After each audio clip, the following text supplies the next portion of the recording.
napakaseryoso mo naman. Nagpapatawa lang ako. Inaalis ko lang yung pagiging tensyonado mo. Para naman sa kabaong kahit sa bugyang mukha mo, stress-free ka. Yun nga lang, may sugat ka. Ang dami mong sinasabi, Scarlett.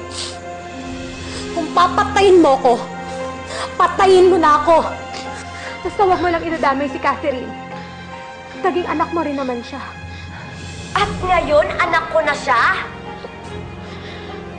Bakit? Dahil kailangan mo ng awa? Dahil pwede kong patayin ang batang to? Samantalang noon, halos isampal mo sa pagbumukha ko na wala akong karapatan sa batang yan. Pinoprotektahan ko lang ang anak ko, Scarlett. Lakas naman ng loob mong sumagot. Eh, ikaw nga tong kriminal. Kriminal? Hindi krimen ang protektahan ko at mahalin ko ang anak ko. Pero kung sa tingin mo, krimen yon, 1,000 beses na akong nagkasala. Baka nakakalimutan mo. Bayad ka sa pagiging surrogate mo. Pero inangkin mo yung anak ko. Ano akala mo sa kanya? Laruan? Karugtong sinaya ng buhay ko, kaya hindi ko siya pwedeng ipamigay sa'yo. Pamigay? Hindi mo matatawag na pamigay yun. Dahil hindi naman iyo. Eh kung siya kaya yung unahin ko? Wag! Wag! Wag! Wag! Wag ka ba? Wag! Scarlett, nagmamakaawa ako sa'yo! Tayo! Naging Tayo! kasi naman siya anak sa'yo eh! Naging mabuting anak? Eto? Hindi! Gaga to eh! Pasaway! Hindi ko na gusto yung mga paglalabas mo. Kaya simula ngayon, grounded ka na dito.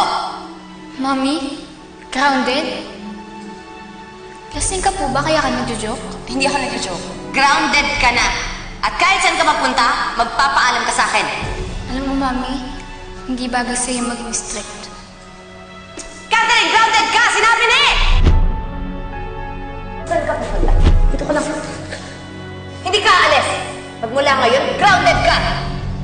Ang cellphone mo, akin. Bawal ka mag-cellphone, bawal kang umalis ng walang paalam. At hindi ka na rin papasok ngayon. Kapag sinaway mo ko, hindi lang sampal ang aabutin mo sa akin. Kasi spoiled brat ka eh! Kaya eh, ha? Kasi winawalang hiya mo kasi nga naging okay kay Isabel. Alam mo kaya yung mga ginagawa niyo sa akin. Kung saktan niyo po ako, bakit hindi niyo po ako anak? Hindi mo naiintindihan kung bakit? Ha? Kasi hindi mo ako nire-respeto! Wala kang kwentang anak! Bastos ka! Hindi na po ganun sasama yung loob ko dahil alam ko naman po na hindi na po kayo yung nanay ko. Kayo na po bahala kung paano na po katratuhin. Alam mo, hindi mo ako madadala sa pangungonsensya mo. Alam ko po. Kaya nga po naloko niyo po kaming lahat, di ba? Tribida kang bata ka. Pero alam mo, mas gaga ka. Mas buwisit ka, mas pasaway ka.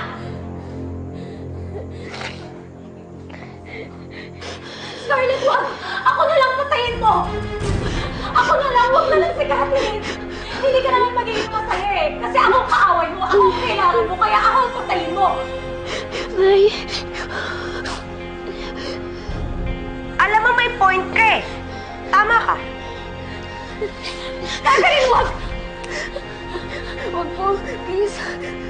Ako na lang po yung patayin niyo. Wag! Hindi ko po kaya mawalan pa po ulit ako ng nanay. Hindi ko po kaya mawawala pa po ulit sa buhay ko. Kaya please, ako na lang po yung patayin niyo.